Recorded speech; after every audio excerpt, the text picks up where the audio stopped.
আমরা পুরুষরা খুব অদ্ভুত। পুরুষরা কখনো সফল হতে চায় বাবা মায়ের জন্য, কখনো সফল হতে চায় প্রিয় মানুষটাকে পাওয়ার জন্য, একটা সময় খেটে মরে স্ত্রী আর সন্তানের জন্য, পরিবার প্রিয়জনের হাসিতে হাসে, তাদের দুঃখে আবার কাঁদে। পুরুষ যখন নিজে বাঁচতে চায়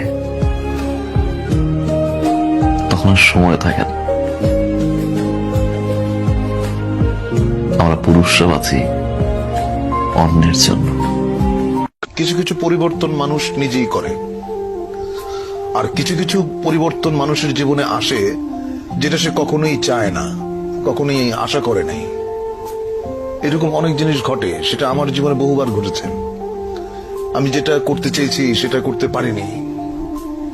আমি যাকে আঁকড়ে ধরতে চেয়েছি সে আমাকে ফেলে চলে গেছে, বা যাকে আমি স্নেহ দিতে গেছি সে আমাকে ঘৃণা করেছে।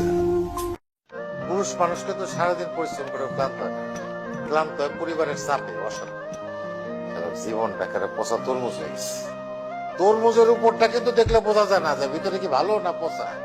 সবাই খালি আমার গাড়িটাই দেখে, কিন্তু আমার কষ্টটা কেউ দেখে না, বুঝতেও চায় না। কাউকে ভালোবাসতে পারছি না আমি, কারণ আমি আপনাকে খুঁজে পাই না। আমি সেই মানুষটাকে খুঁজে পাই না যে মানুষটাকে আমি ভালোবাসি। আমি সেই মানুষটাকে খুঁজে পাই না যে মানুষটা 24টা ঘন্টা আমার খেয়াল রাখতো।